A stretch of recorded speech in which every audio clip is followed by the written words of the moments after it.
Hi, and welcome to a Sense of Wellness podcast, inspiring and empowering a healthier you. I'm your host, Susan Greeley, and today I will be talking about shifting perceptions on health, wellness, and healthcare through the lens of an aging population. I honestly couldn't have two more dedicated and passionate healthcare leaders join me than my guests today. I'm honored to introduce these two legends in healthcare leadership, Michael Dowling and Dr. John Connolly. Michael Dowling is the president and CEO of Northwell Health since 2002. Northwell is the largest health system in New York State and the largest employer. Michael has written 5 books, including one biography, and his latest book, The Aging Revolution, has spurred our conversation today. Michael comes from more than humble roots in Ireland and has an incredibly inspiring story and journey to where he is today. Dr. John Connolly, he is the past president and CEO of Castle Connolly Medical Limited, which publishes America's top doctors, and he is non-executive chairman and co-founder of Castle Connolly Private Health Partners. Dr. Connolly has served as president of New York Medical College and is chairman emeritus at the Culinary Institute of America. He serves on numerous voluntary and corporate boards. Thank you both for being here today. This is such a pleasure for me to be sitting with the two of you to talk about Michael's recent book, The Aging Revolution. Thank you, Susan. And Michael, thank you again for being here. It's an absolute pleasure. Delighted to be here. Thank you for the invite. I know you well, and I'm sure that many of our audience know you or know of your great reputation. But could you introduce yourself and your co-authors, how you came together, the thought that prompted this book?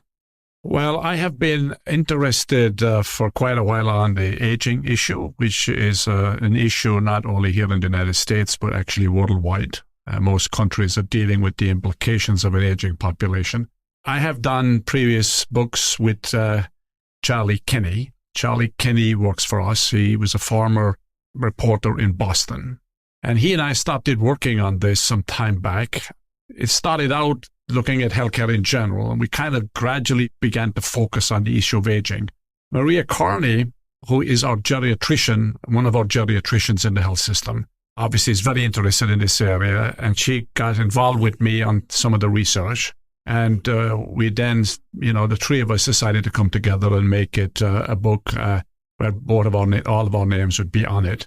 So it's an exciting process. I think it's the initial stages of a long discussion. I don't think this book in any ways is the complete story. It's just a piece of the story of a very, very important issue. But it gets people to think a little differently, and it's got quite a lot of interest, not only inside the health system, but outside the health system. And it took about, 2 years, because I work on it on the weekends. It's what I do on the Sunday mornings when I can get rid of my normal paperwork. I like to sit down and start scribbling on stuff and see where that takes us. But it was a pleasure to work with the other two. As someone who's 84 and at some point in my life joining that aging population, I was intrigued by some of the data. I enjoyed the book, but more importantly, I learned a great deal from it. And the data is interesting, and it's so often we hear about aging, but we don't think of the data. And particularly, I was intrigued by the non-white data in this country and how that's changing our demographics. And I wonder if you could share some of those data points with us. Well, what's important to remember here is that the aging population has many different cohorts. I mean, there are many, many elderly individuals who are very, very healthy, continue to be very, very active, such as yourself. You have other individuals that aging begins to affect them in somewhat of a negative way. And of course, then you've got a group of people who end up having very, very serious chronic illness, multiple chronic illnesses. The minority populations, of course, have issues that sometimes, depending on where you are, depending on where you live, they have more of a distinct set of negative characteristics than the non-minority population. So we have to be able to deal with them in various cohorts. It's not to suggest that all elderly are the same. And the question and the issue for all of us as we deal with economically, healthcare-wise, is to be able to decipher the differences so that we can deal with the various population groups in a unique way. You don't want to put everybody into the same pot and say they're all the same. They're not. There are a lot of variations and lots of differences.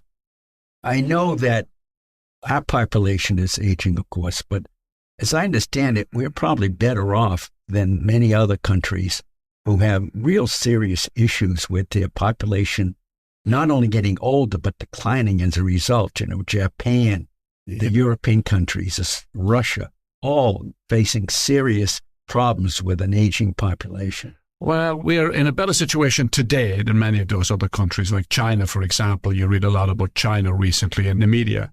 But we have to have a discussion on this because first of all, the fact that people are living longer is a wonderful crisis of success, if you want to put it that way. That's a great term. The fact that we are living longer and we've added about 35 to 40 years of life in the last 100 years or less is an extraordinary accomplishment. I mean, just think of all of the benefits of public health, the benefits in medical care delivery, what we can do today. John, you remember, if you go back to the 1950s and 1960s, or even in the 1970s, if you had a heart condition, which I've had personally, there was very little anybody could have done for you. It was basically go home and rest and take it easy. Whereas today we can give you a heart replacement, we can put a stent in a couple of hours, and you can go back to full productivity. So the last 50 years has been pretty extraordinary. And my view is we will continue to live longer, especially as science begins to handle the issue of inflammation, because most people die from a variation of inflammation. It may show up in different characteristics, but it's inflammation at the end of the day.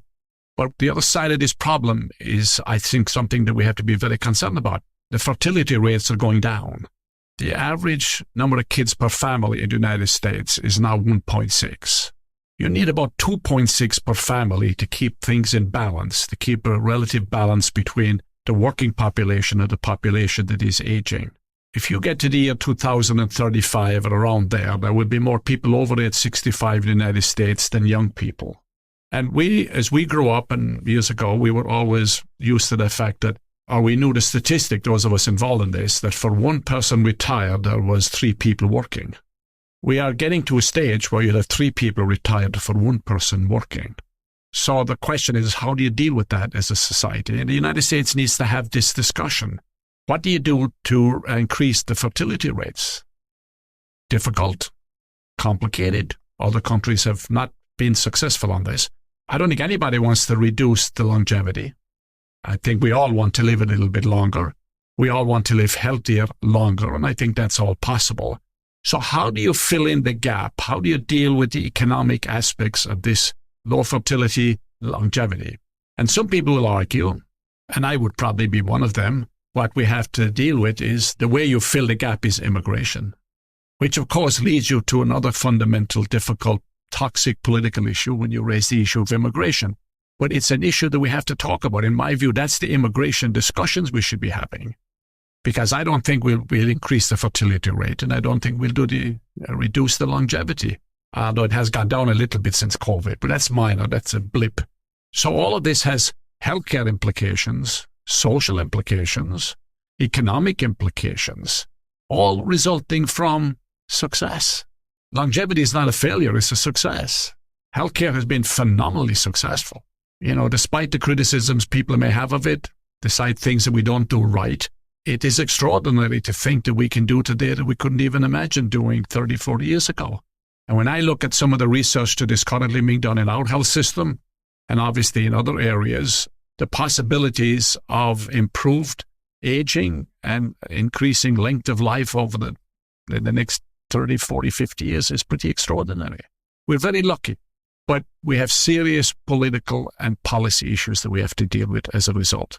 I was going to ask in that, do you think our government has truly acknowledged that challenge and started to deal with it effectively? And also, our healthcare system, clearly what you talk about, and it's a good problem that we've created, and healthcare has been a major force in creating that problem.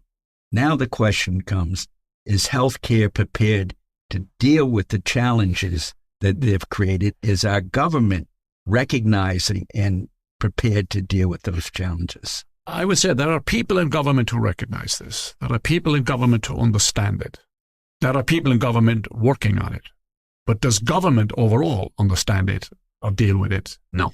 In fact, I would argue that government is not dealing with too many issues, big box issues that we should be dealing with, especially in the toxic world we're in these days. I mean, if you look at even the campaigns going on for public office, there's hardly any substantive discussions going on on almost anything. It's unfortunate. It's the blame game is part of the agenda, not substantive discussion about what we should be preparing for going forward. But there are pockets of real interest here. And part of the reason for the book in many ways was to get people talking about this a little bit. So your question is healthcare ready? Not fully. I think there is a growing appreciation by healthcare and healthcare organizations that this is something that has to be taken on frontally. You know, it's interesting. The aging population right now, 46 million or so, is about 16% of the population, yet it's 36% of healthcare costs. The bulk of healthcare costs are due to people at the end of life. And we have to adapt to this as more and more care moves out into the community. And this is the case with Northwell, for example, whereas only 46% of our business today is hospital-based business. 10 years ago, it was 85% of our business. Today is 46% of our business. I have 21 hospitals, but I got 900 outpatient locations. That's good. And it's the way it should occur. And more of that will happen, and that trend will continue. But of the people in the hospital, more and more of them are elderly with chronic illness, because a large portion of the elderly have a chronic illness. Many of them have 2 chronic illnesses or 3 chronic illnesses. So if you go into a hospital today, walk around the wards of any one of our large hospitals, especially our tertiaries, population is older. And we have to address this in a very different way. We have to make sure that the way we educate people is different. The kinds of treatment we provide is more comprehensive. That elderly people are different than non-elderly people. Their issues are more complex. At least the cohort of people that end up in a major healthcare facility. I'm not talking about the very well-to-do elderly who walk around all the time and do very well. So there is multiple chronic illness. And this was the issue that Robert Butler raised back in the 60s and the 70s. I happen to have had the opportunity to meet Robert Butler a couple of times. But he was an extraordinary individual. But when you think of this, if you go back to the early 70s, the issue of the treatment of the elderly was not a top topic. It was not regarded as a priority. I remember when I came to Northwell or North Shore University Hospital, even back in the early 90s, there was a real hesitancy to even deal or understand that there was such an issue as geriatric medicine. I mean, the first department of geriatric medicine was not until 1975 at Mount Sinai. And that was the genius of Robert Butler. I mean, he wrote that famous book. I don't know if you've ever read it. It's a great book to read, though. It's Why Survive? Getting Old in America, which I read years and years and years ago. But today, every single health system that you could possibly talk about has departments of geriatric medicine. We're becoming very focused on being age-friendly. All of our departments at Northwell right now are all age-friendly designated emergency departments. We have a center of one of our hospitals, Glen Cove, is a special focus and has a especially designated age-friendly facility. That doesn't mean we do everything as well as we should. We have a shortage of personnel, especially geriatricians. But medical schools now are becoming more attuned to dealing with elderly differently than non-elderly. So, to your question, government overall, it's not the priority I think it should have by government overall. Health systems, I think, are adapting, some of them better than others. I would like to think that we are moving a little bit further ahead than most. Maria Carney, who's listed as an author on the book, she oversees a lot of this work for us at Northwell. And it's a continuous discussion we have all the time. Well, you know, we use the term age-friendly health system. Yeah. How does the age-friendly health system differ from the norm of today? Well, it's a matter of being able to anticipate, if you have elderly people, which we all do in our hospitals, to anticipate how to deal with issues before they occur, how you deal with issues of mobility.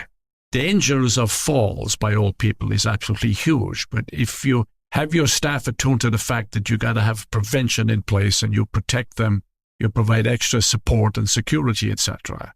Mentation, dealing with, for example, dementia, dealing with issues of isolation, dealing with the interdisciplinary care that is necessary when you're working with an elderly person that just doesn't have one issue but multiple. If you come in, and it happens also to some extent in a small way with younger people, but if you come into the hospital with an orthopedic issue, which most elderly people have to some extent, you not only have an orthopedic issue, you have a cardiac issue as well, possibly, and a respiratory issue, and possibly some kind of a mental health issue, very minor maybe. But it changes the way you have to work because it requires interdisciplinary work by multiple disciplines that before have worked in separate silos, now have to begin to work together to figure out how to deal with the complexity of that individual who is older. Also requires you, which we're doing an awful lot, to how do you deal with caregivers, the caregivers of the family members of the elderly person. Like we have nationally, I think we got about 7 million caregivers that work as caregivers in healthcare. Yet the bulk of caregivers are informal family members. So if I send you home and you are in a special age with a number of chronic illnesses, there's no need for you to be in the hospital, and I send you home, I got to make sure that I train the caregivers to be able, for them to be able to take care of you so that you don't come back to the hospital again. This is an area that we don't do as well, is how you train family members to be extenders of the healthcare workforce. Are we not paying them now? Is that becoming more popular, or is that? Well, if you're an employee who is like a home care worker or others, we pay them. But the bulk of them are non-paid volunteers. They're family members.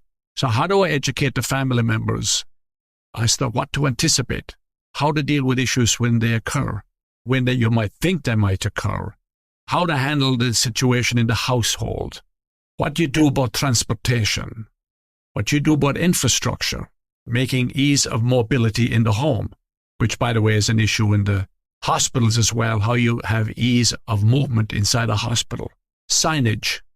It's a whole complexity of issues that in many ways go beyond the traditional care delivery system that we're very used to. I talk about this a lot. I have a very broad definition of health. Health is way more than just medical care delivery. It's a lot more than what a doctor or a nurse does.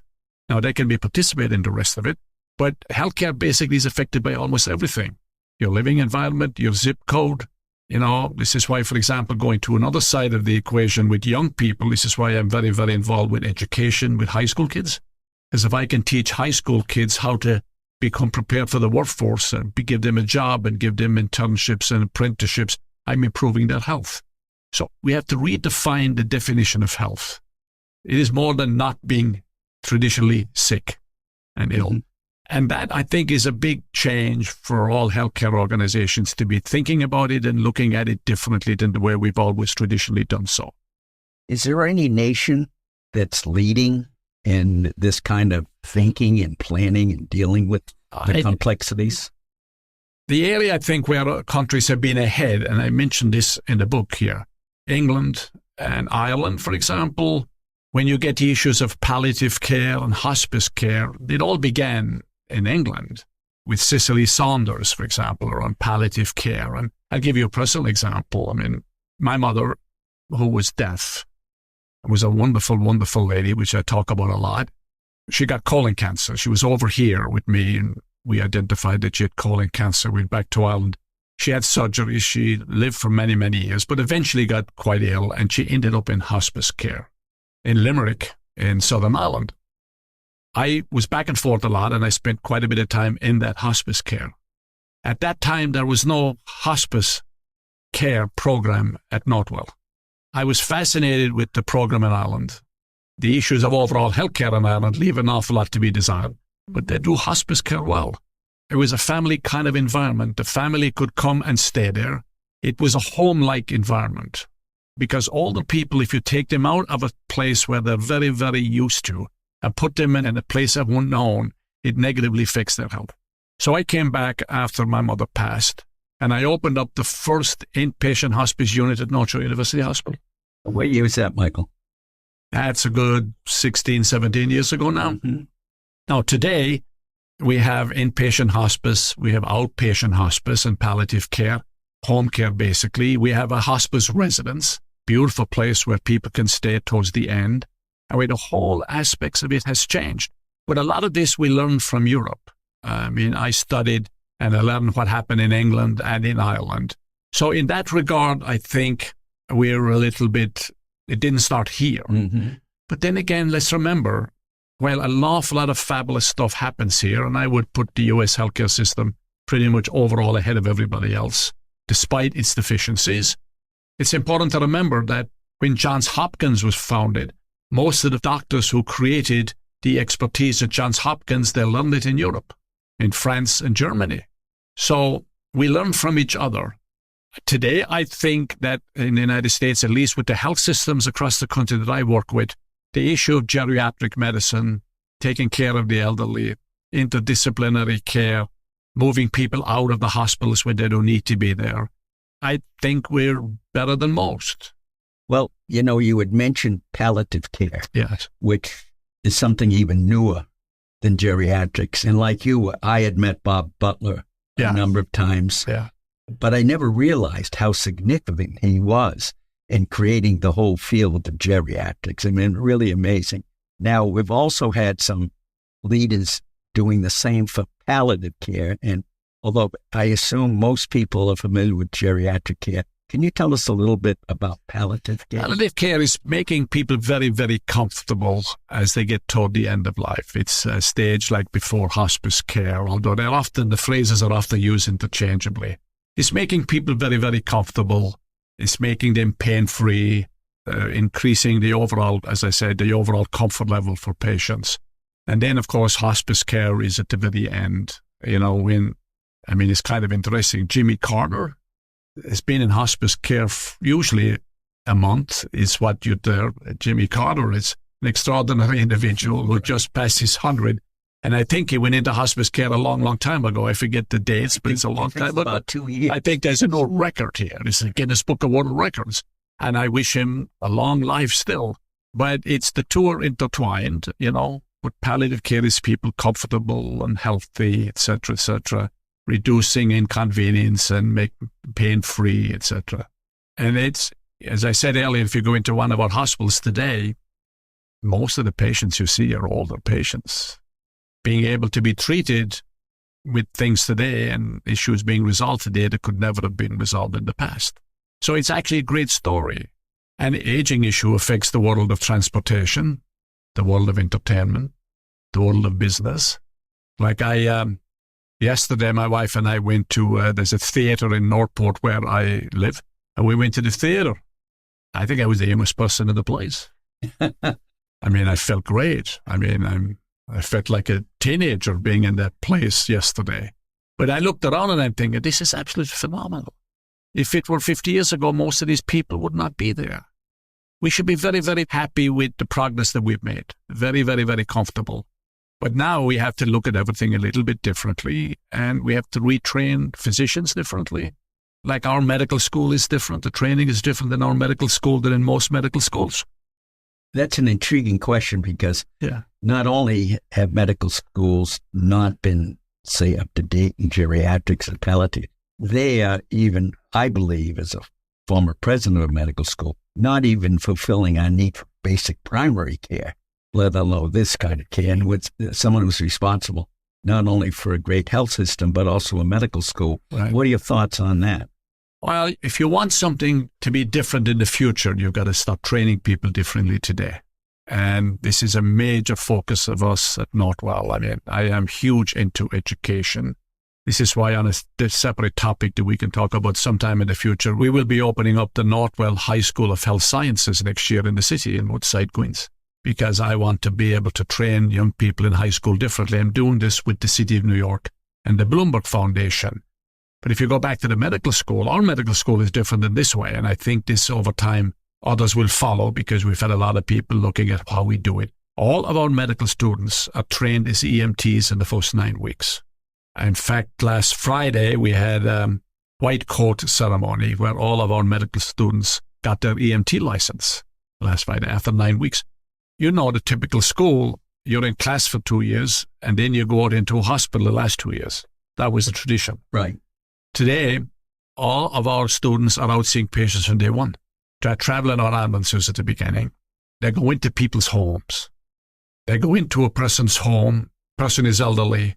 They begin to look in the refrigerator, use an example, and they see that there is very little food in the refrigerator, and they now realize that that affects the health of that person. So they get a much greater appreciation of how people live and its impact on their overall health. They follow the patients. If they pick up a patient with illness, they follow the patients to the hospitals. They spend all their time out in our ambulatory primary care sites. There are no lectures in our medical school. There are no multiple choice exams. It's all small group lessons, and it's all about, we have major simulation training centers, and they have to, every 12 weeks, they simulate what went on, and they go through simulation to find out if they know what exactly they're doing. And everybody at the beginning told us that when we did a curriculum like this, that there was no way they would pass the boards. They blow it out of the water. They're much more attuned. They're in the emergency rooms right away. They're in the operating rooms right away. And they're not just in hospitals. They're mostly out in the community. And when you get an experience in the community, as this thing from being in the ward of a special tertiary campus, you have a whole different perspective on life.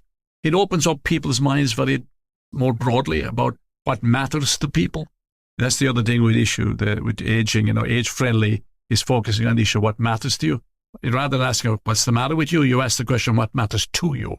And this is the whole issue that has been discussed for years, John, as you know, about how do you get people to become partners in the delivery of their own care. I can imagine how much your medical students love that.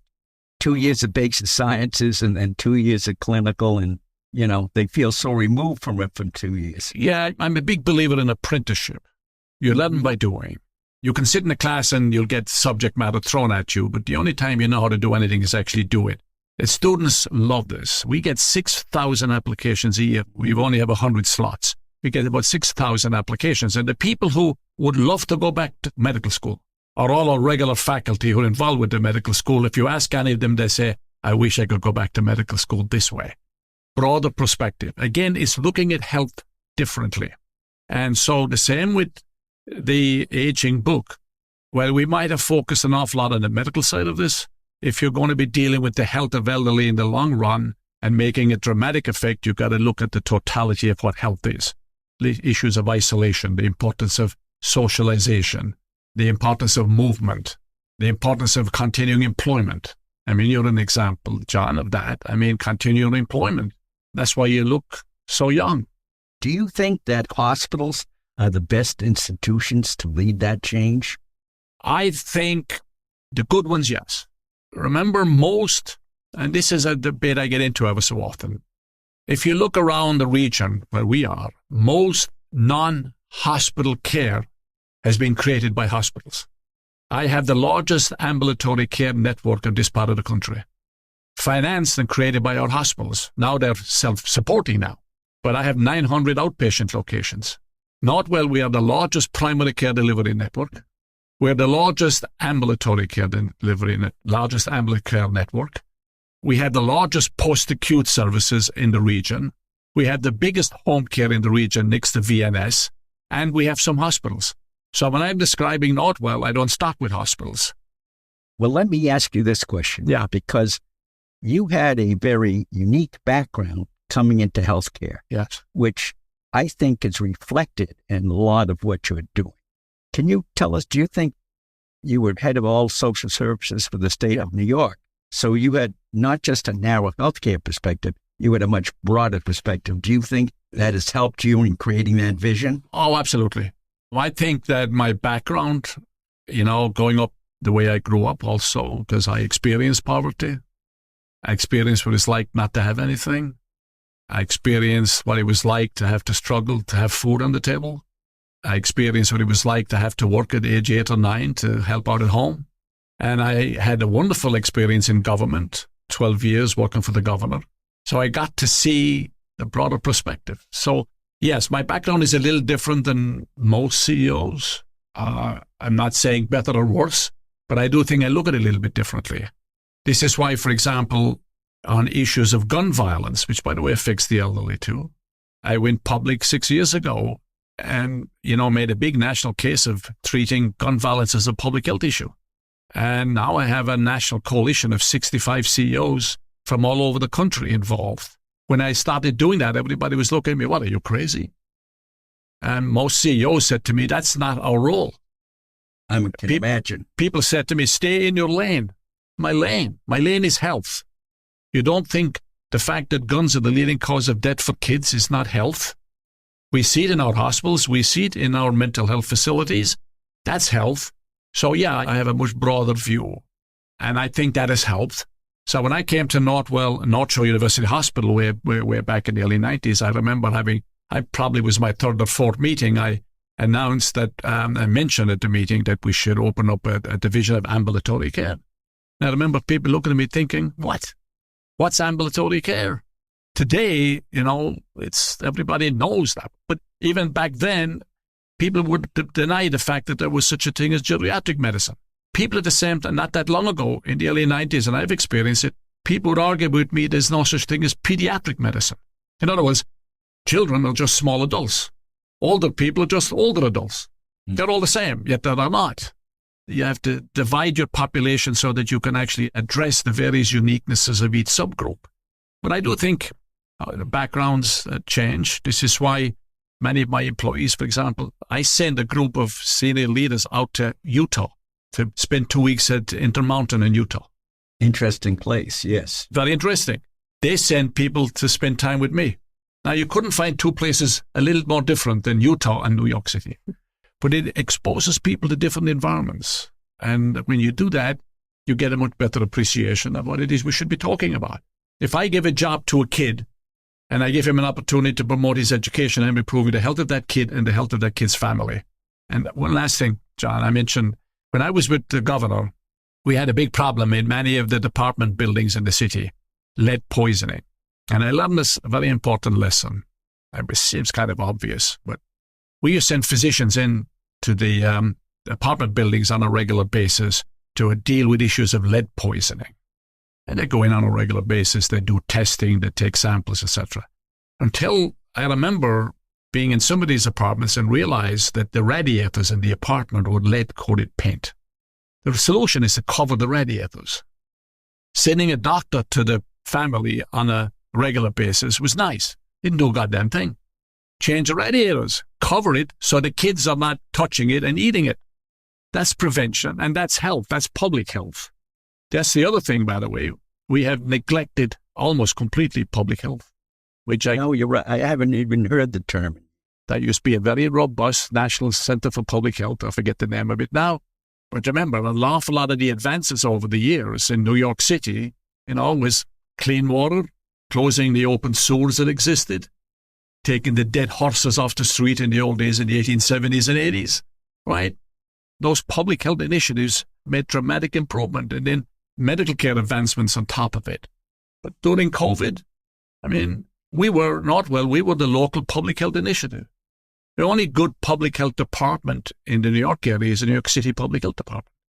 Now, it may not be what everybody thinks it should be, but compared to everything else in every other county across the state, it is the optimum. When anything happened out on the island here, we became the public health entity. Because the local public health department, small, don't have a lot of resources. The resources they have are good, but it's too small. When during COVID, the state would give the local health department money to do something. We were the ones doing it. They had no resources to do it. We were doing it. So they would call us, and we took in, and we did most of the vaccine and most of the testing, most of the vaccinations. That's what we did in the area. So big health systems that are thinking creatively are actually also quasi-public health departments if they do it right. So with a workforce of about 95 or over 100,000 employees, Michael, how do you even approach training and adapting to all these changes in healthcare and meeting that demand on the training and educating your workforce? Right. Well, first of all, I meet all new employees that are hired. All? All. I love that. This morning, we hired 200 people. I spent 3 hours with them this morning. I spend a few hours with all new employees every single Monday morning, all employees. And that gives an opportunity to focus on who you recruit, who you bring in. You talk about the values and the behaviors and the expectations, etc. I've been doing it every single week for 22 years. It also helps create the culture. Good organizations, it's all about the culture, the personality of the organization, how you work together, the respect you have for one another, etc. And then one of the first things I created when I became CEO 22 years ago is I created what I call the Center for Learning and Innovation, which is our own in-house corporate university. So we have extensive training programs and education programs, degree granting programs, certificate granting programs for physicians outside of the medical school, for physicians, leadership training programs, for example, for physicians, nurses, staff. We have a catalog of courses which we add to all the time that is unbelievably extensive. So there's hardly anything that you would want to learn that we cannot teach. And there's hardly anything you would want to work on that we don't provide. We do a lot of interesting things. For example, I talk about this when I meet with new employees all the time. If you want to be in the food business, we deliver about 10 million meals a year. Our food business, all of our food delivered in all of our hospitals is run by Michelin star chefs. Our chief chef was the chief chef at the Plaza Hotel. We hold courses on this. I'm laughing because that doesn't exist in healthcare. I No, hope everybody heard that. I'm so blown away by it. I've been in healthcare 35 years, by the Wow. way, and it's so exciting to hear all this to me. I'm a little... Well, we're somewhat different. We're a little different So than different. others. Yes. And, The world needs to hear this. yeah. Like this complex over here, we have the largest lab in the United States.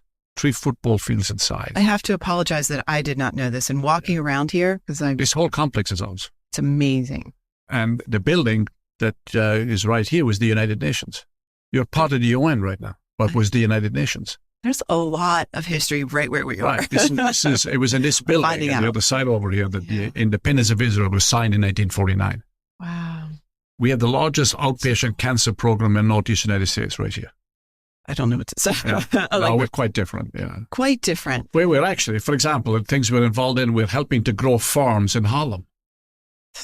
We're growing food in the roofs of many of our buildings. It's about time. All of our food in the hospitals is organic from farms. Yes. So that and using the Michelin chefs, it is about time is all I can say. You know, Yeah. I'm a registered It's a whole dietitian. different- Absolutely. Different view. And this Yeah, yeah. exactly. You know, the other thing everyone said this in public, but I mean, a lot of healthcare organizations are run by physicians. Right. They have a narrow perspective. They're brilliant at what they do, but it's narrow. Because as I said, health is not this, it's this. And I look at everything that goes on in the community as promoting health.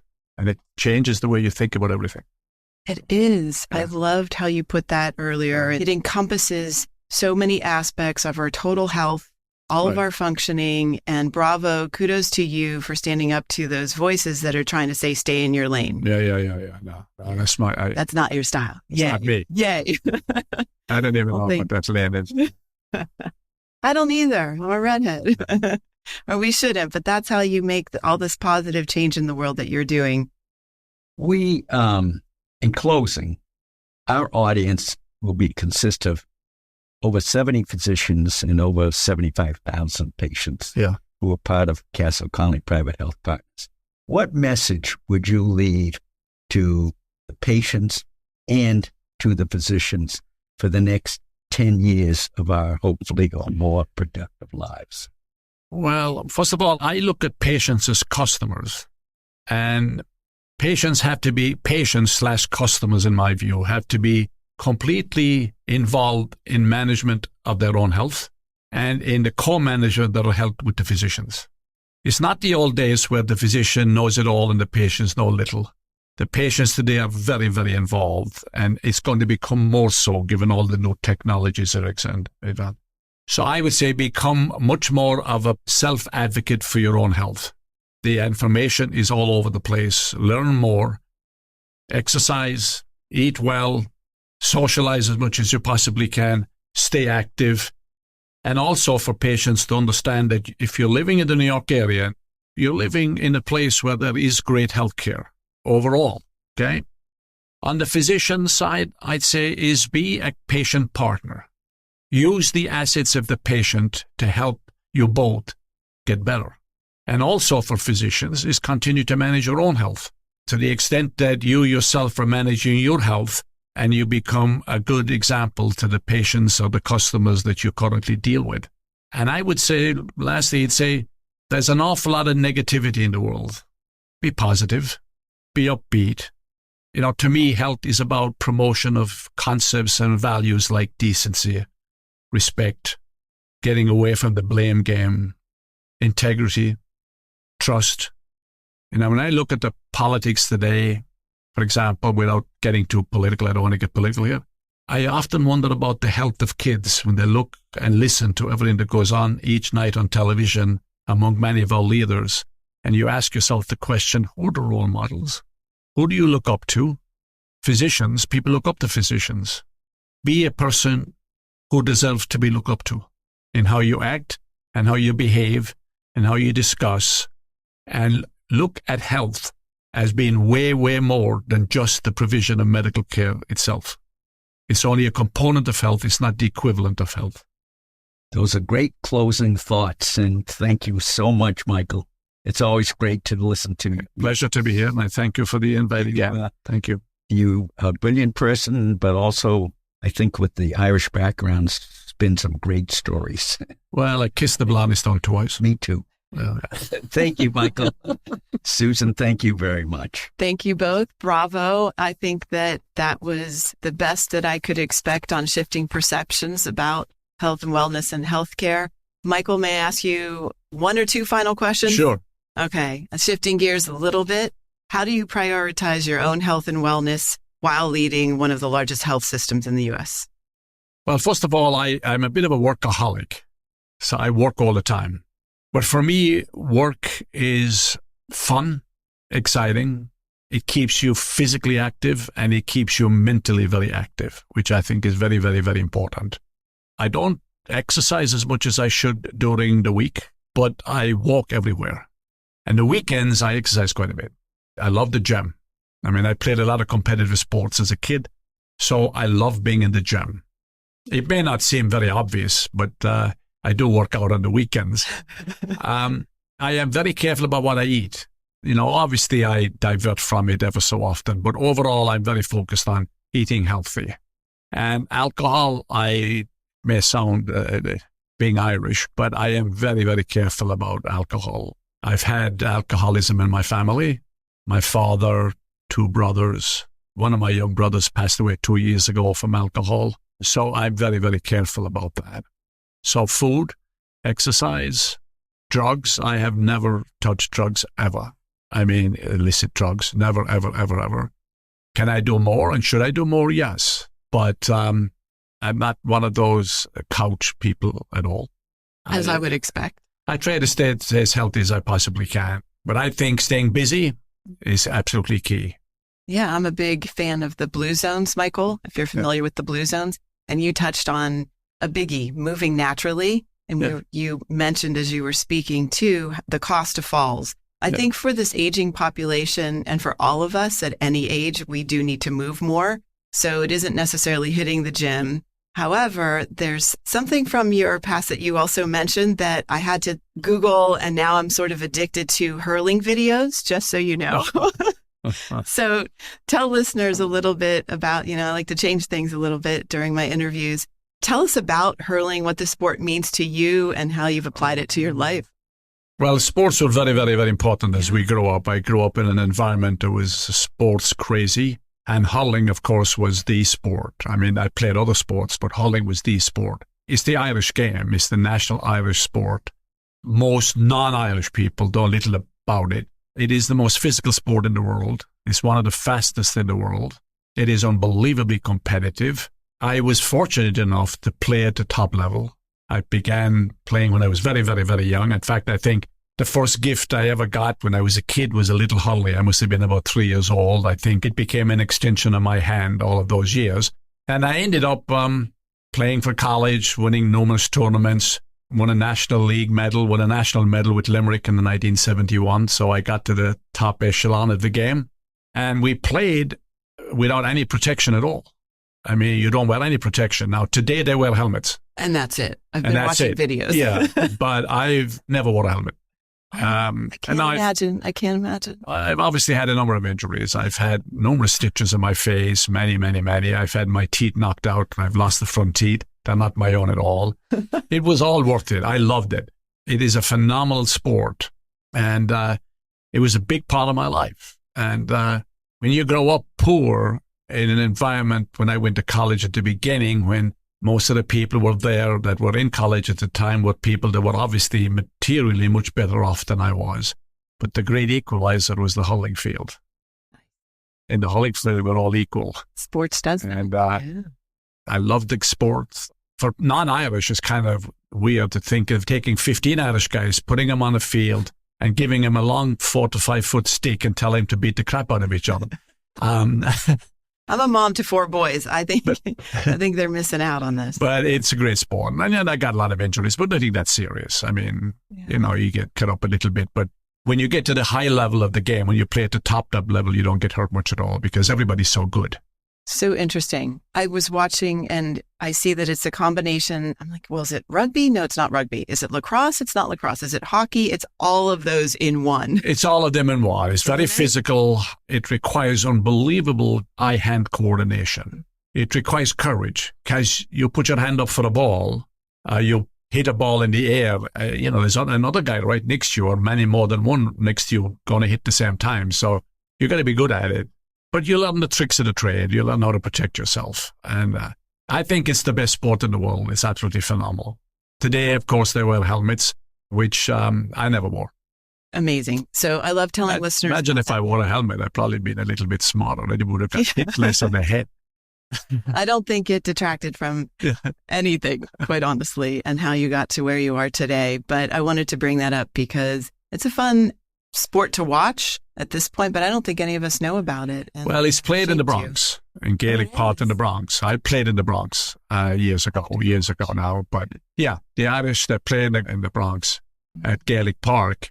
So if you want to see a game, you go there. But if you really want to see a game, you go to Dublin. You play in Croke Park. Croke Park can hold about 95,000 people. Just pretty extraordinary to be in a field with that many people looking on as spectators. I'm definitely putting that on my bucket list. Thank you. I was fortunate. Yeah. And so I want to be cognizant of your time. We've been here, thankfully, talking for a while. And I have one final question that I ask of all of my guests, Michael. What is one thing you're grateful for today? It can be more than one thing, but what are you grateful for today? I'm grateful that, first of all, every morning you get up and you're healthy and you can go and do something that makes a difference. That's a day to be grateful. So what I told employees this morning, which I usually do, is I say to them, right now, as you're sitting here, there are thousands of people coming into our facilities, concerned, worried, suffering from something that they don't fully understand, unaware of who they're going to meet, not sure of the diagnosis, not sure of whether they're going home or not. And their families are equally concerned, if not more so.